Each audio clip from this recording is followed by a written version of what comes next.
हमारे समाज में एक वर्ग है, एक क्लास है जिसको लेबर क्लास कहते हैं।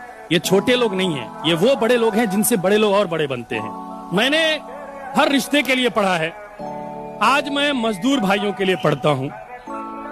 आपकी महंगी गाड़ी चलाने वाला अक्सर पैदल घर जाता है, आपकी महंगी गाड़ी चलाने वाला अक्सर पैदल घर जाता है। करोड़ों की रखवाली करने वाला वक्त पे पगार नहीं पाता है।